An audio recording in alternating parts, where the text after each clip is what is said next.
So, pasensya na po at ako'y nawala sa linya. Nabunot na naman. Matthew chapter 14 po tayo. Matthew chapter 14, verses 22.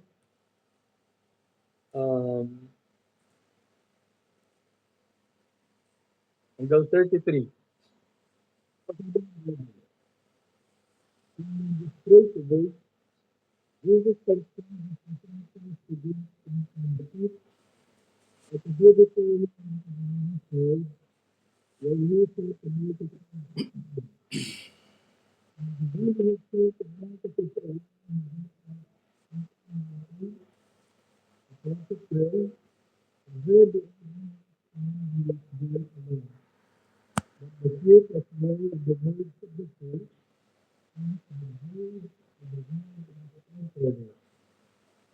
and in the fourth of the night, Jesus went unto them walking on the sea. And when the disciples saw him walking on the sea, they were troubled, so saying, "It is a spirit." And they cried out for fear. But straightway Jesus spake unto them, saying, Be of good cheer, it is I, be not afraid. And Peter answered him and said, Lord, if it be thou, bid me come unto thee on the water. And he said, Come. And when Peter was come down of the ship, and he walked on the water to go to Jesus. But when he saw the wind boisterous, he was afraid, and beginning to sink, he cried, saying, Lord, save me. And immediately Jesus stretched forth his hand, and caught him, and said unto him, O thou of little faith, wherefore didst thou doubt? And when they were come into the ship, the wind ceased. The day that were in the ship,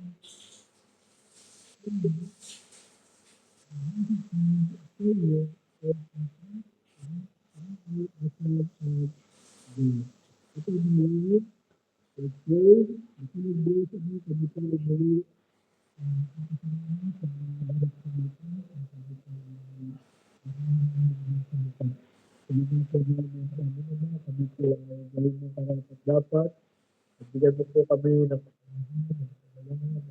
mensahe at ma-apply po namin sa aming buhay. Maraming salamat po muli sa iyong mga biyaya na patuloy na pinagkakalog sa amin sa bawat araw. Lahat ng ito, aming Ama, ang pangalan ng aming Panginoon sa Kristo. Amen. Titignan po natin ang background ng it was about the disciples being sent away from the mountain. Matapos po ang Panginoon ay nagpakain ng thousands of people, about 5,000 na kalalakihan lang, sa pamamagitan ng dalawang isda at 5 na tinapay, ay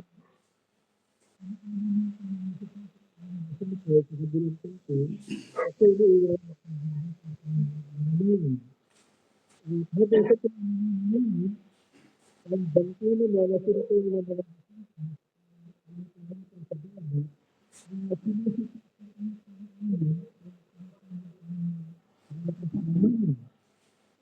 sila ay mga nakakatakot at mas lalo silang natakot nang makita nila na mayroong lumalakad sa dagat at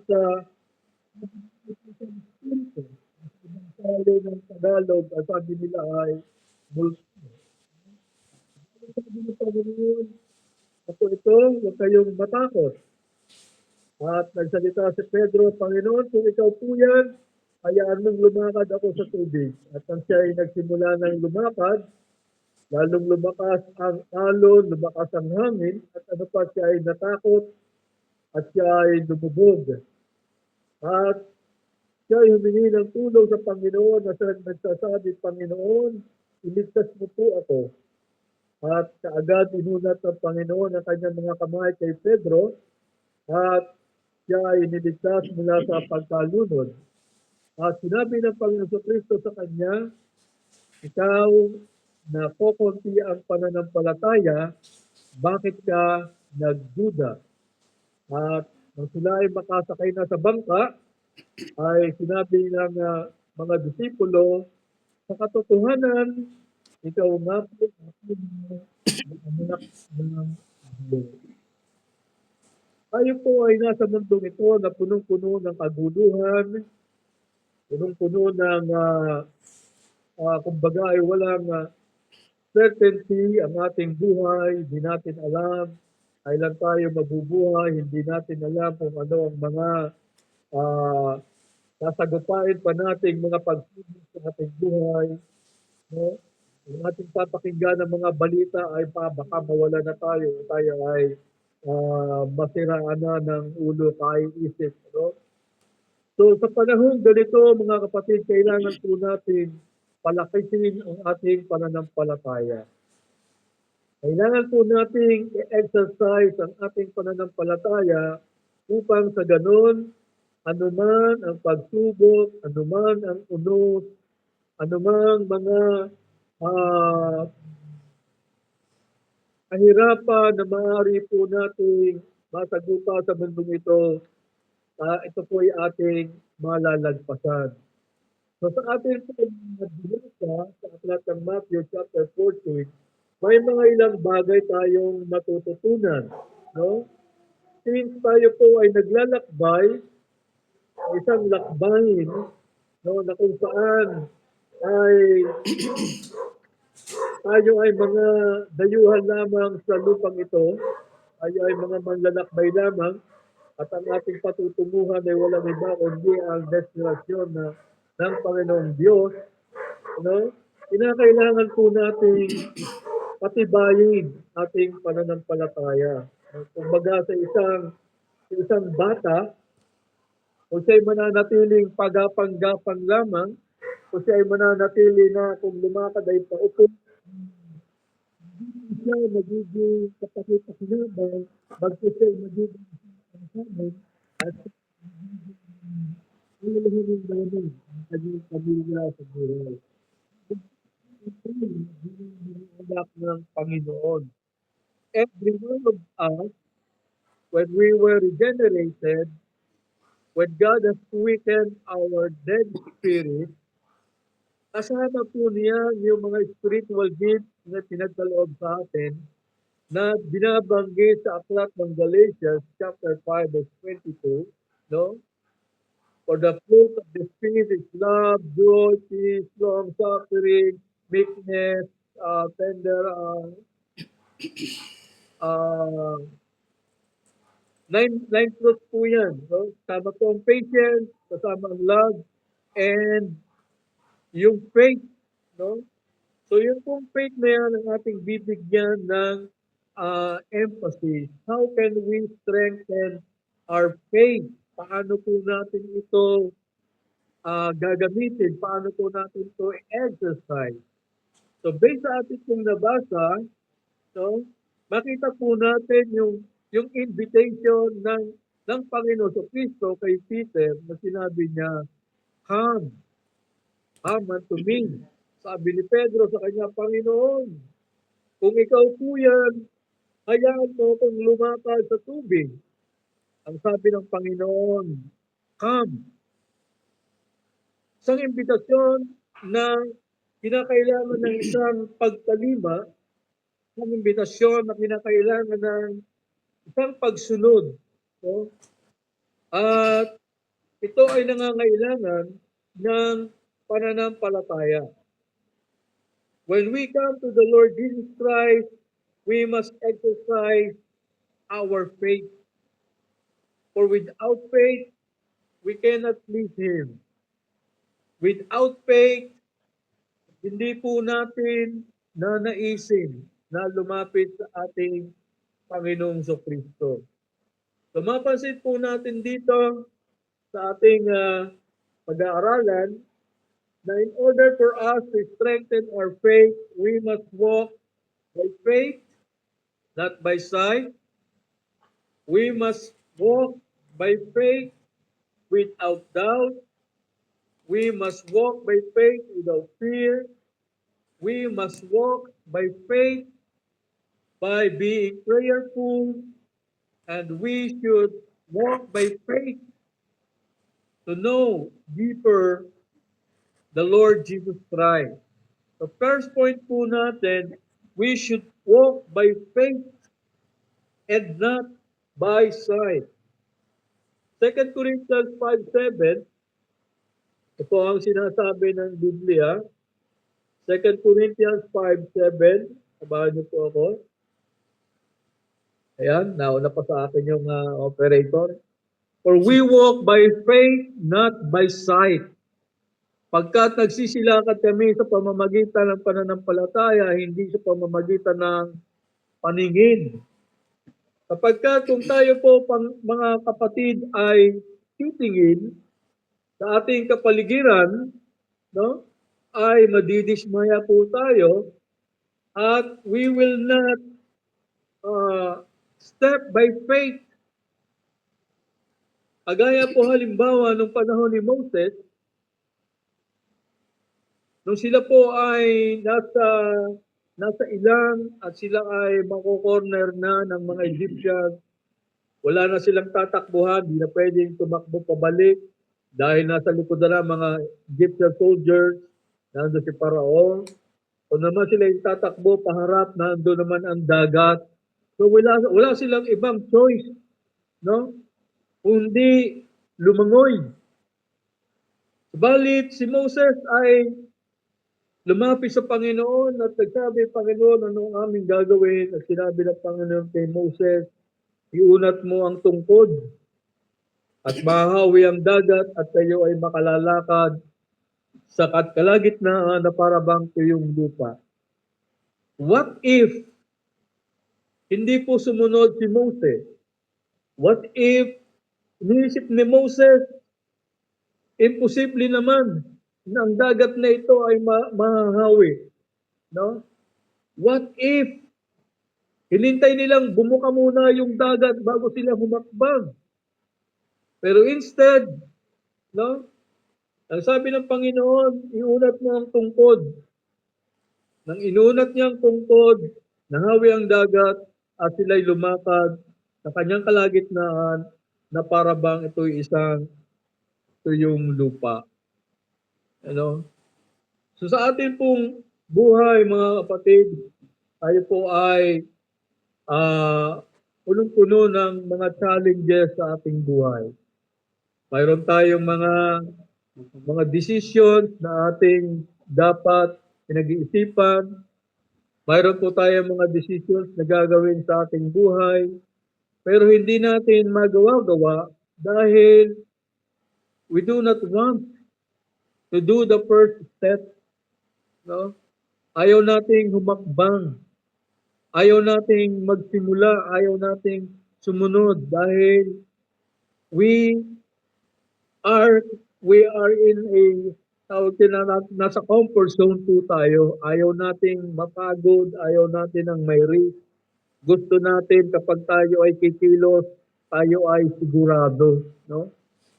Gusto natin na bawat hakbang natin ay sigurado natin na mangyayari yung gusto natin na walang hassle. Wala naman doon. Dapat lamang na talagang bago tayo gagalaw ay dapat natin sisiguraduhin. Pero when it comes sa panawagan ng Diyos sa buhay natin, kinakailangan muna nating sumunod bago natin makita yung resulta ng pinapagawa ng Panginoon sa atin. Let's say for example, mga elders, tinawag ng Panginoon para pakainin ang mga tupa ng Panginoon, ipanalangin, no? Ihanda mga mensahe na kanila pong kinakailangan. It takes time, mga kapatid. Hindi ito isang buklatan lamang ng Bible. Meron na kaming sasabihin po sa inyo. Kinakailangan po itong panalangin. Kailangan namin suriin ang bawat salita kung ito ba ay ugma sa katotohanan. Ito po ay hindi kathang isip, hindi po haka-haka. Ang pag-aaral po ay hindi kung nakabase lamang sa aming sariling kaisipan. Ito po ay aming pinaglalaanan ng oras. At nangangahulugan din po ito ng pagsasakripisyo ng aming oras, pagsasakripisyo ng aming panahon sa pamilya, pagsasakripisyo na pwede mong kikitain sa isang araw. What if, isipin namin, paano namin bubuhayin ang aming pamilya? Kung isang sana pa namin itong gawain na ganito. What if magdududa kami sa Panginoon na hindi niya ibibigay ang pangangailangan namin? Kung kami po ay hindi lalakad ayon sa pananampalataya, hindi po namin magagawa ang pinapagawa ng Panginoon. Ganon din po tayo mga kapatid. Kung hindi po tayo hahakbang sa pananampalataya, mananatili lang tayo sa ating kinaroroonan. No? Mananatili tayong nakaupo, mananatili tayong nasa comfort zone, hindi tayo magre-risk ng ating buhay. Nang sabi ng Panginoon kay Pedro, halika, lumakad ka sa tubig. Susunod po kaya tayo, knowing na alam natin na tayo ay walang kakayahang lumakad sa tubig, knowing na kapag tayo bumaba doon, siguradong lubog tayo. But at least, Peter tried. Dahil nakita po ni Pedro paano pinakain ng Panginoon ang libu-libong tao sa pamamagitan lamang ng dalawang isda at 5 tinapay. Nakita ni Pedro kung paano siya nagkaroon ng napakaraming huling isda. Sabi ng Panginoon, ihagis mo sa kanang bahagi. Ang sabi niya, Panginoon, magdamag po kaming ng huli ng isda, pero wala kaming nahuli. Pero dahil sinabi mo, ihagis ko ang lambat. Paghagis ng lambat, anong nangyari? Hindi nila mahuli ang lambat. At imbes na si Pedro ay matuwa, imbes na si Pedro ay takbuhin yung kanilang mga huli, siya ay lumuhod at sinabi sa Panginoon, Panginoon, ako isang hindi mabuting tao, lumayo ka sa akin. Bakit? Nanggigilala si Pedro sa ginawa ng Panginoon. Hindi siya makapaniwala. Kaya naman ang sinabi ng Panginoon, Pedro, lumakad ka sa tubig. Mayroon siyang trust, mayroon siyang pananampalataya na kaya niyang lumakad sa tubig dahil inutos ng Panginoon. Ang problema, when we walk by faith, sometimes we walk with doubt. Nagkakaroon po tayo ng mga duda. Lagi nating iniisip, what if kung ganito? What if kung ganito? Paano kung susunod ako sa Panginoon? Anong sasabihin ng pamilya ko? Anong sasabihin ng anak ko? Anong sasabihin ng mga kaibigan ko? Ayaw nating marinig ng salitang nasisiraan ka ng ulo. Ayaw nating marinig sa kanila yung hindi yata matino ang pag-iisip nito. No? Mag-aalala tayo na sasabihin nila, pinapabayaan ko ang pamilya ko. But when we follow the Lord without doubt, God will surely give all things that we need in this life. Yung aking asawa sabi sa akin, Daddy, ang gusto kong anak natin, dalawa lang. Bakit? Mahirap ang buhay. Hindi natin kayang pag-aralin. Hindi natin sila kayang buhayin. Ang sabi ko sa kanya, Mami, kahit ako ay mamatay, hindi sila pababayaan ng Diyos. Binigyan sila ng Diyos ng buhay. Ang Diyos ang magpapakain sa kanila. Ang Diyos ang magbibigay sa kanila mabuting kalusugan. Kung ano man ang plano ng Diyos sa kanila, yan ang mangyayari kahit wala ako. Naging 3 aming anak, tuwang-tuwa siya. At ngayon, nakikita namin paano kumikilos ang Diyos sa buhay namin sa mga panahon na parang imposible pero kami ay nakakagapang sa biyaya ng Diyos. What if inuna kong trabaho? Hindi masamang magtrabaho, pero kung ang buong buhay ko, buong lakas ko, ibibigay ko sa trabaho at ang ibibigay ko sa Diyos tira-tira, anong klaseng servant kaya ako?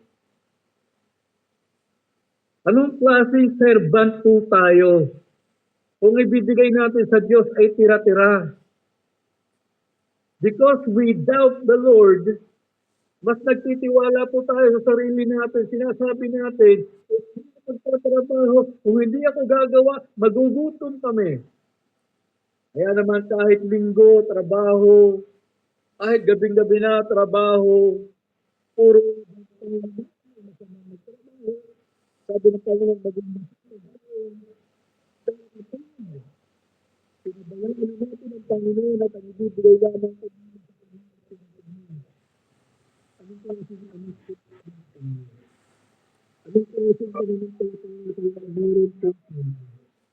Ano nga ba dyan ba tayo kapag may nakikita natin ang maganda, ang ating paligid, ang ating buhay, naglilingkod lang ba tayo kapag nakikita natin na masaya yung ating pamumuhay, payapa, walang problema, walang nagkakasakit.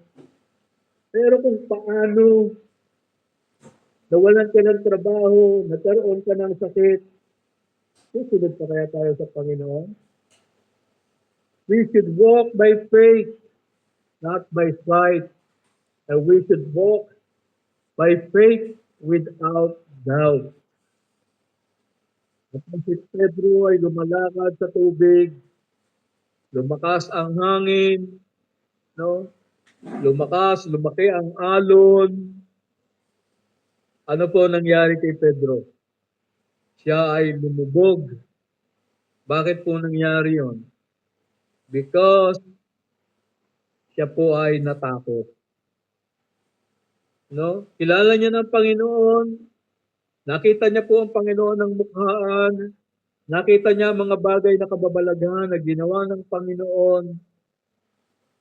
At pagkatapos ng mga bagay niyan, natakot po siya. Lahat po tayo nakakaranas ng takot. Natural lamang po sa atin yan. No? May magandang epekto sa atin ito, meron ding masama. Either we will fight or we will flee kapag tayo ay natakot. No? Kapag tayo ay natakot at tayo ay tumakbo pabalik, tawag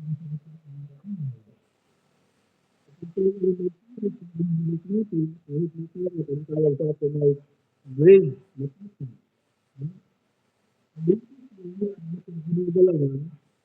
We should not only walk by faith, not by sight. We should not only walk by faith without doubt. We should also walk by faith without fear. Dahil ang takot po ang siyang nagiging dahilan kung bakit tayo ay nasasadlak sa mga miserableng pamumuhay. Kagaya ni Pedro, noong una okay na, nakalakad lang siya, pero nung siya ay nagsimulang matakot, doon na lumubog ang kanyang sarili sa dagat. Ganon din po tayo. At first, nung tayo ay bago lamang sa Panginoon, tayo po ay laging excited. Gusto na lagi nating nasa church. Tayo ay nangangako sa Panginoon. Tayo ay maglilingkod. No? Many times, gumawa ako ng pangako sa Panginoon, Lord, habang ako'y nabubuhay, ako po ay maglilingkod po sa iyo.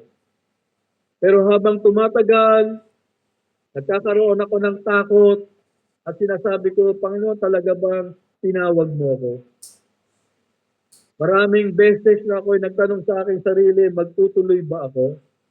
Maraming beses nagsabi ako doon sa aming matanda na aming binabible study, sabi ko, Lolo, parang hindi ko na kaya, parang ayaw ko na, susuko na po ako, ayaw ko na. Ang sabi niya sa akin, habang kami nakikinig sa iyo,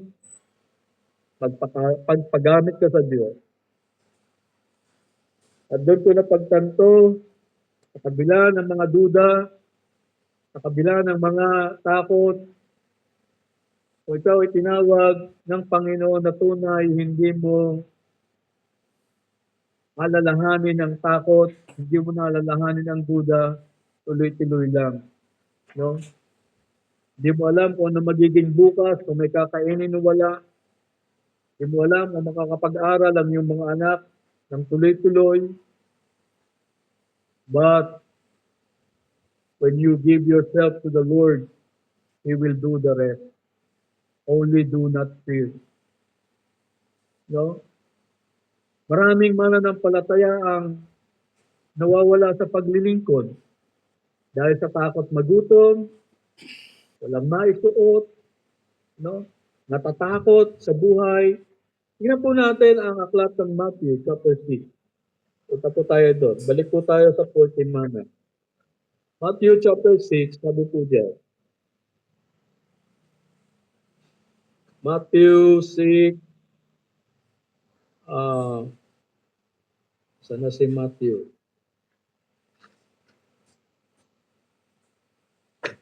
Yan.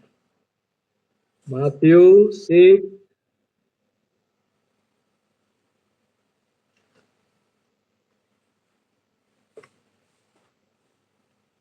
so sabi ng Bible, sa verse 24, no man can serve two masters, for either he will hate the one and love the other. Verse 25, therefore I say unto you, take no thought for your life, what you shall eat, or what you shall drink, or yet for your body, what you shall put on. Is not the life more than meat, and the body than raiment? Punta po tayo sa verse 33. But seek ye first the kingdom of God and all his righteousness, and all these things shall be added unto you. 24. Take therefore no thought for the morrow shall take thought for the things of itself. Sufficient unto the day is the evil thereof. Because of fear, lalong-lalo na, pag nakita natin na nagsasuffer ang ating family, doon na nagsisimula yung ating unti-unting pagtalikod sa ating Panginoong Yesus. Mas dinidiyos na natin ang ating pamilya, mas dinidiyos na natin ang ating anak, mas dinidiyos na natin yung ating asawa, mas dinidiyos na natin yung ating career, no? Kasi sabi ng Bible, kung sino ang iyong, kung nasaan ang iyong puso, kung nasaan ang iyong kayamanan, nandun ang iyong puso. At kung sino ang iyong pinaglilingkuran, yun ang iyong Diyos. O pinaglilingkuran natin ay mga material na bagay, that becomes our God, that becomes our idol. Masakit mang isipin, no? Pero yan po ang katotohanan. Because of fear, because tayo ay nag-aalala, inuuna natin yung sarili natin, inuuna natin yung ating mga material na pangangailangan, ang Panginoon laging nasa huli na lamang. And that is the reality of life. That is why hindi tayo makausad-usad bilang mga mananampalataya. Hindi natin makita yung tinatawag na spiritual growth. Hindi natin makita yung maturity. Sa haba ng panahon, dapat nagtuturo na ngayon, tinuturuan pa. At yan pa yung madaling ma-offend. Why? Walang paglago. No? Because nauna yung sarili kaysa Panginoon. It is because of fear na lagi nating inuuna yung ating sariling kapakanan. Panghuli na ang Panginoon. Hindi niyo po ba napapansin yan? Kapag Sunday,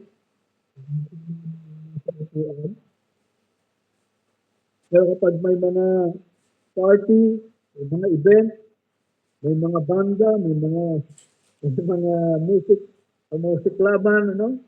May mga labanan, mga banda, punong-puno ang stadium, punong-puno ang lugar na kung saan ginaganap ang mga bagay na yan. Pero kapag dating ng Sunday, kapag dating ng pananambahan, wala sa simbahan, wala sa bahay panalawinan, wala sa pagtitipon. Why? Isipin po natin ang mga kapatid, bakit nangyayari yan?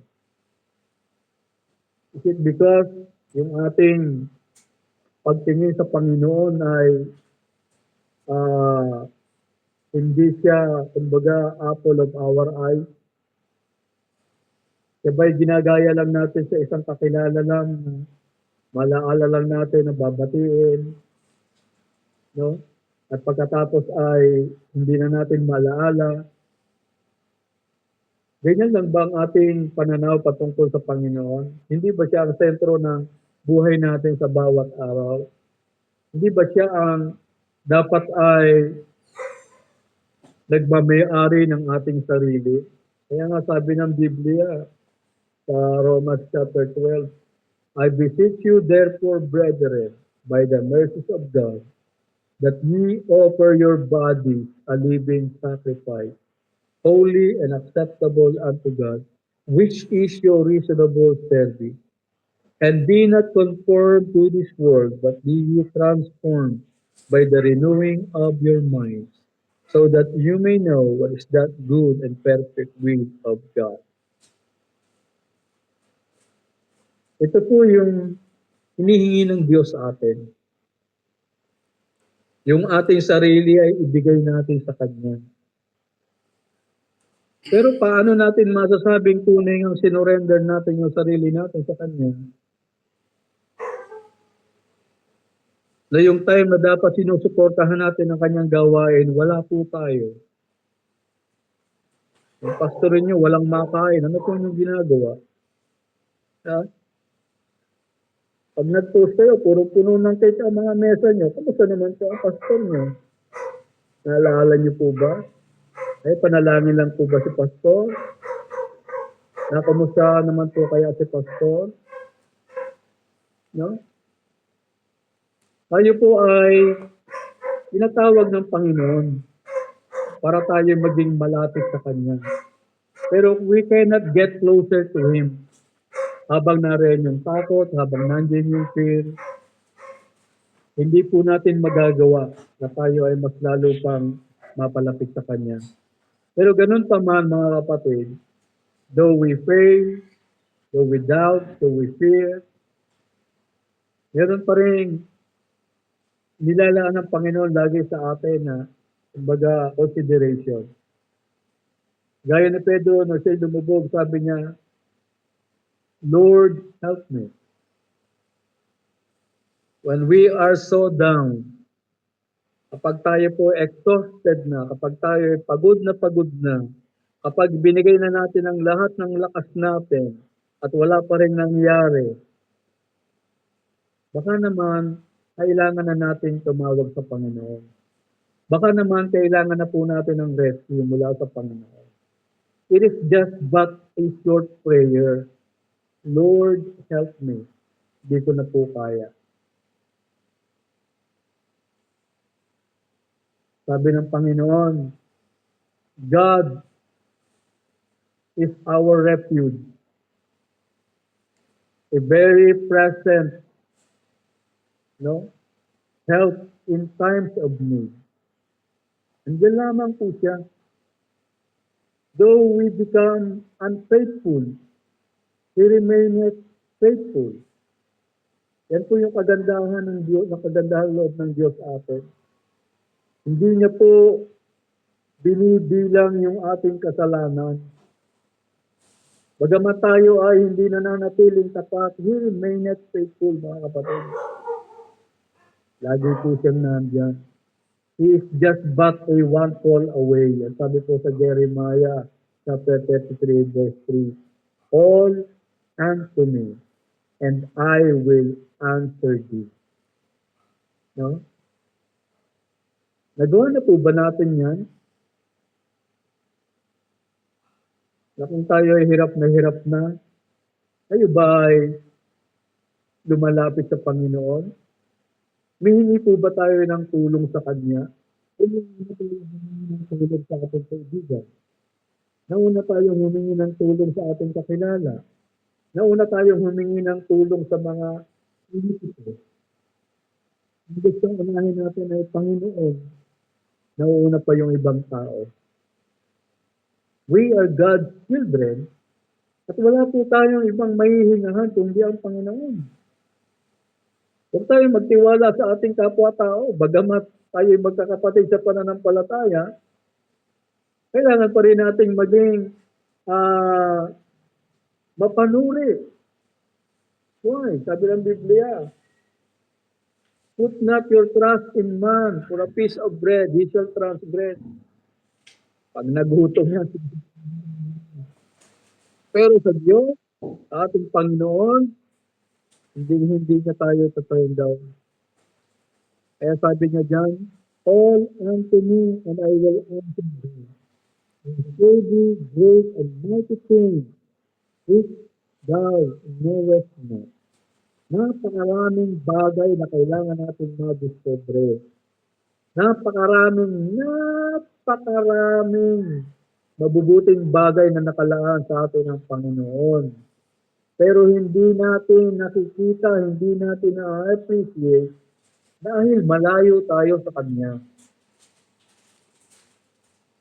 Nilalayo natin yung ating sarili sa Kanya habang ang Panginoon naman inilalapit niya ang Kanyang sarili para sa atin. Imagine, no? Ang Diyos na lumikha sa atin, ang Diyos na may lalang ng lahat ng bagay, ang Diyos na source ng ating buhay, ang Diyos na kinikilala, dinadakila sa langit, bumaba dito sa lupa sa inyong kagaya natin para lamang po tayo ay abutin. Na-appreciate po ba natin yan? Does it sink in our mind, sa ating puso? O baka naman may kalyo na yung puso po natin. Hindi na natin naalaala mga kabutihang bagay na ginagawa ng Diyos sa atin. Yan mga kapatid, sabi ng Panginoon, when you are down, when you are sinking, all unto me. We must walk by faith with prayerful life. Lagi tayong manalangin. Di po natin kayang kalaban, hindi natin kaya ang hirap sa mundong ito. Kailangan natin ang tulong ng Panginoon. Kagaya naman ni Pedro, nang siya yung sumigaw, Panginoon, help me. Save me.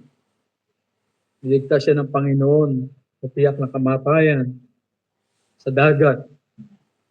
Sabi ng Panginoon sa kanya, O ye of little faith. No? Meron na naman siyang nickname, si Little Faith. Pero at least may faith. Di po ba? Kaya lang kailangan po nating i-exercise yan. Kailangan nating i-strengthen yan. There are times talaga na tayo bumabagsak, tayo natatakot, tayo nagdududa. But in everyday life, in every walk of life, we must always walk by faith.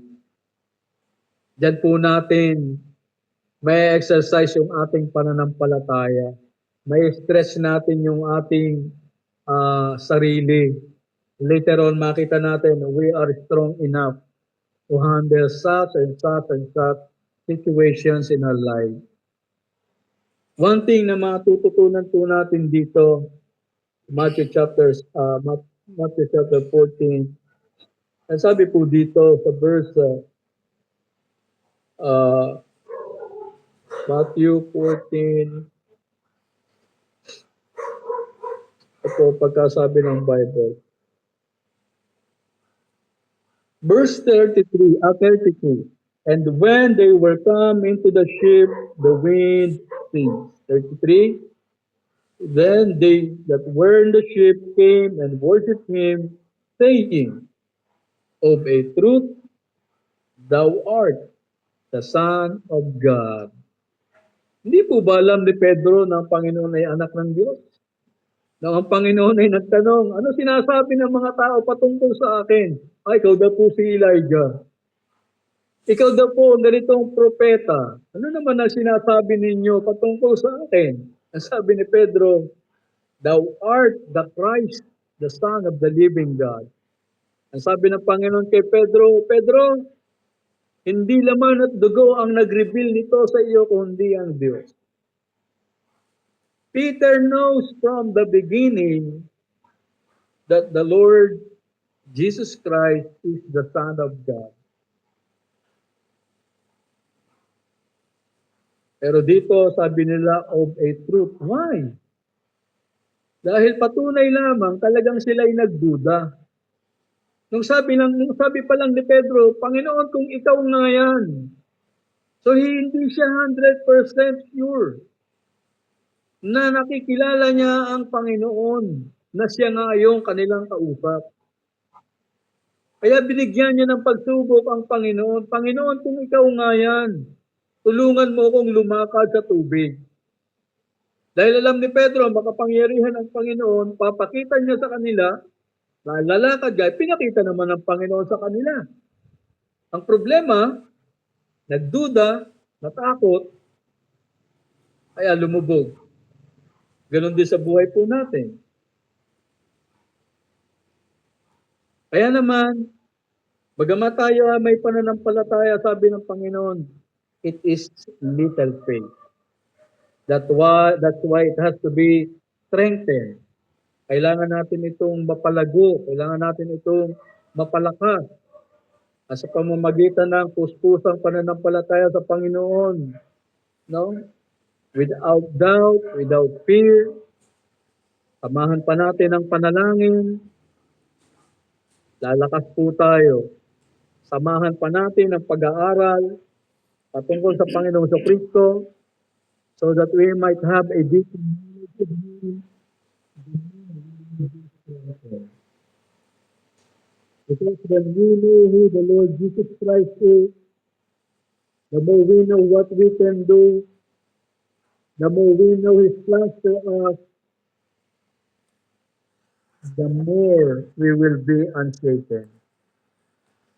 Hindi po ba mga kapatid? Hindi po ba yan ang nagpapanatili sa atin kung bakit tayo ay tuloy-tuloy pa rin sa ating gawain? Dahil tayo ay nagkakaisa ng pag-iisip, alam natin ang Panginoong Diyos at tumawag sa atin. Alam natin siya nagligtas sa atin. Alam niyang nireveal niya sa atin ang kanyang mga katotohanan. Sa pamamagitan ng pag-aaral natin dito, tayo natututo, tayo lumalakas. We have one mind. So we should be united in strengthening ourselves together.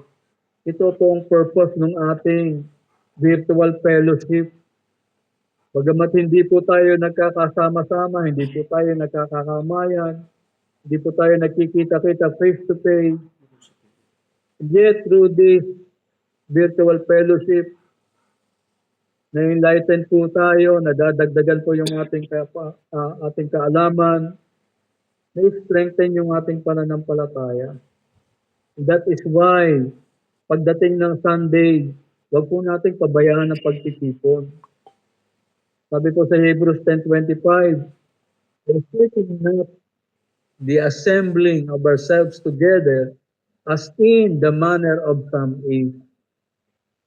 Gagayahin po ba natin yung iba na absingero? Gagayahin po ba natin yung iba na walang pagpapahalaga sa gawain ng Panginoon? Gagayahin po ba natin yung iba ng mga kapatid po natin kung ano lamang yung tira-tira? Yun ang ibibigay sa Panginoon? Huwag po sanang mangyari. That must be our first priority in our life.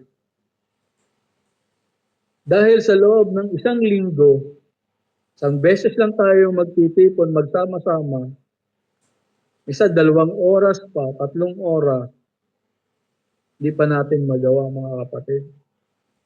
At pagkatapos tayo ay umaasa na mamanahin natin ang langit.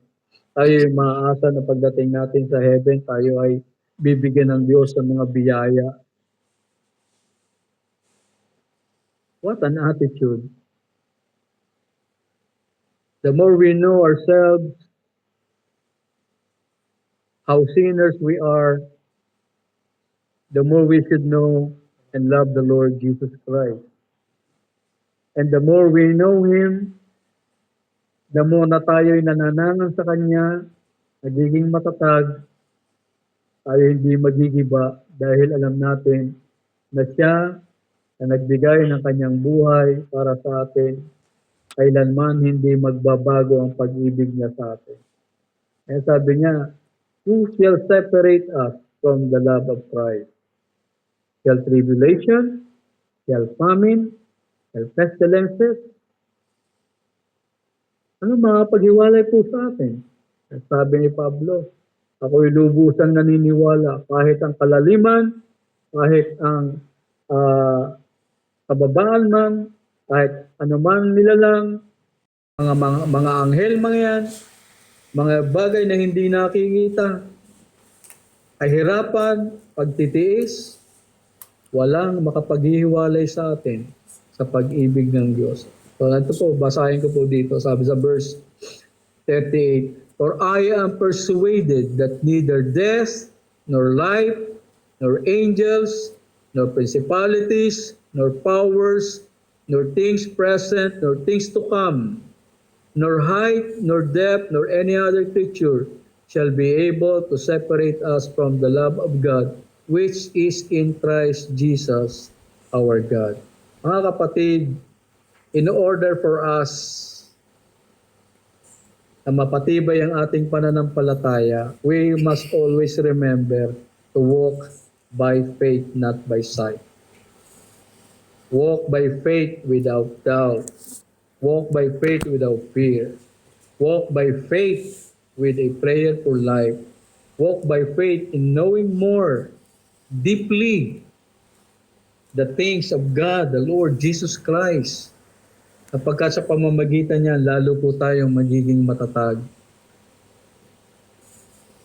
And lastly, sabi po dito, verse 33, then that were in the ship came and worshipped him, saying, of a truth, thou art the Son of God. The end purpose ng mga bagay na ito na pinapakita natin sa Panginoon is that we must worship Him in spirit and in truth. Mapalad po tayo mga kapatid, sapagkat only the elect of God, only the regenerated children of God can worship God in spirit and in truth. Why? Kasi ang ating espiritu is aligned with the Spirit of God. Ang ating espiritu ay buhay na. We already have the mind of Christ. So those are the blessings that we have in Christ. Mga bagay-bagay na lalong makapagpapatibay ng ating pananampalataya. And we know, when we know all these things, the more na dapat tayo naglilingkod sa Panginoon. The more dapat lalo tayong sumasamba sa Kanya, nagpupuri sa Kanya. Ialay natin yung ating sarili na buhay, na handog, no, katanggap-tanggap, walang bahid ng kasalanan, bagamat tayo nagkakasala, sapagkat yan ang ating katampatang pagsamba. That is the offering that we can give to the Lord, a living sacrifice, hindi kambing, hindi tupa, kundi yung ating sarili. Mga kapatid, lagi po nating tandaan ang mga bagay nito. Ano man ang hirap ng ating buhay, dumating man ang mga bagyo, dumating man ang malaking baha, lumindol man sa ating paligid, when we are anchored on the Lord Jesus Christ, when our eyes are focused on Him, at hindi sa mga problemang ito ng ating buhay, by faith, we can withstand ang mga pagsubok na ito, mga kapatid.